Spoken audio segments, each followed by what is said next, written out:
Ron Paul has not suspended his campaign and he is not dropping out. But Mitt Romney supporters are free to think that if they would like to. In fact, they can follow through on believing that and not show up at the polls at all for all of the remaining primary states. In fact, I encourage them to do so. Good evening once again, everybody. This is Hell's Unicorn once again. No doubt everybody subscribed to my channel has seen a number of different videos coming up refuting the claim by the various MSM outlets that are arguing that Ron Paul is suspending his campaign. You know, it's interesting.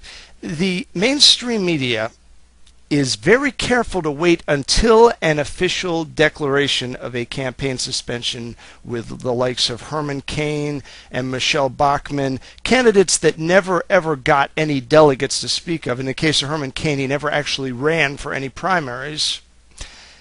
But they're pretty cavalier when it comes to reporting the facts regarding the one candidate with a rather divergent viewpoint regarding politics, in this case Ron Paul. And it leads me to the same conclusion that I've always had about the mainstream media, which is they're not really interested in the news or the truth or anything like that. But on the other hand, you have exceptions to the rule. You have people like Ben Swan, and you have a couple others that give you little smidgets of truth. In the case of Ben Swan, I actually have a link to an article about this. His Fox affiliate is not actually owned by the greater Fox Corporation, even though it technically, I guess, is a Fox franchise. It's actually an employee-owned station, and so that's how Ben Swan can get away with actually telling the truth. Because in most mainstream media outlets, telling the truth is a damnable offense. It's illegal, and anybody who does it gets crucified, both figuratively and in some cases literally. So I'm thinking that maybe there's a little catch-22 for the Romney campaign in trying to glom on to this obvious gigantic steaming pile of BS. And it's along the same lines as the Josh Romney thing with him supposedly getting booed off stage. It's a lie.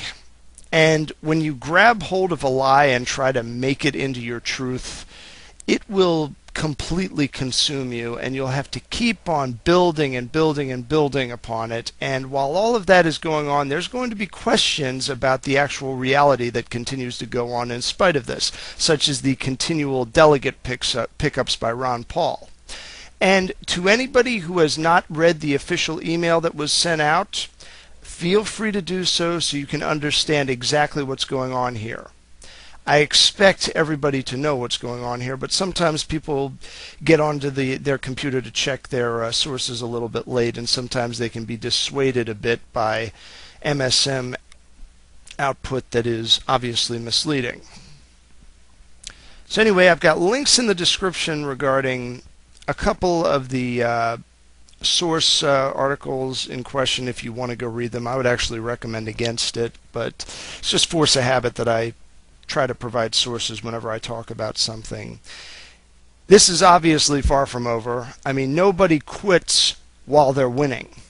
And I think anybody supporting Ron Paul has the basic common sense to know this. And plus, if Ron Paul had actually suspended his campaign, I think there would be video of him doing it everywhere, of which there is none. There's just an email stating that he's not going to blow money trying to win straw votes in primaries, which in my personal opinion is something he probably should have stopped doing probably after the results that came out in South Carolina happened the way they did. The delegate strategy is the strategy to go with. So until next time, ladies and gentlemen, with prudence to myself and benevolence to all of you, good evening.